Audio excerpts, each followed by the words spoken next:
Behind every great playmaker, there's a brutal moment no one wants to talk about.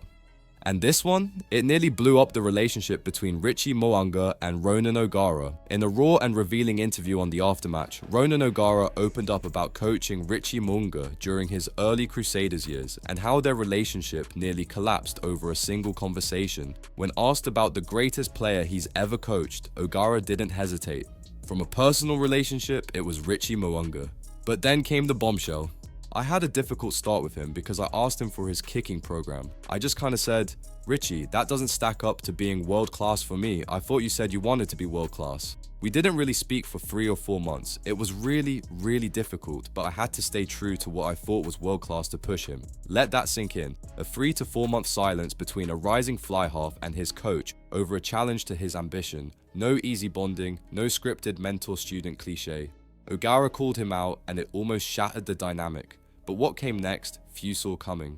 Despite that rocky beginning, Mo'unga went on to dominate Super Rugby, become the All Blacks' first choice 10 before the 2019 World Cup, and go toe-to-toe with Beauden Barrett for the jersey. O'Gara, he watched it all unfold, not just with satisfaction, but pride. Now every time he wins a title, he rings me. We have such a strong relationship, and I've seen him progress, and that makes me very happy and very proud. The one thing that happens when you get older is you get a little bit wiser and you try and impart that on the guy. At first there was a little bit of pushback, which there was from Richie, but we have such deep respect between us. That fills your heart with such joy that you have that connection with a guy for all your life.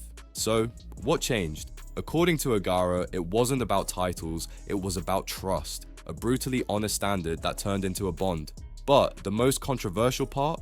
Richie Mo'unga isn't even eligible for the All Blacks right now. He's playing in Japan on a 3-year deal, and unless NZR changes its rules, fans might have seen the last of him in the black jersey. O'Gara made it clear he wants that to change. I'm regularly in contact with Richie, and hopefully he will get back into the test arena. It would be good to see it. And while many credit O'Gara with helping the Crusaders win back-to-back Super Rugby titles during his time under Scott Robertson, the Irishman himself downplays it. I was a blow-in for a lot of them. I didn't win titles, I was a tiny piece in the environment, so I was very grateful. It's all about relationships with players. So here's the question that burns. Should Mo'unga return to the All Blacks, even if it means bending the overseas eligibility rules? And was O'Gara's brutal honesty exactly what Richie needed, or a line no coach should cross? Let us know in the comments, and don't forget to subscribe to Kiwi Rugby Updates for more unfiltered stories from inside the black jersey.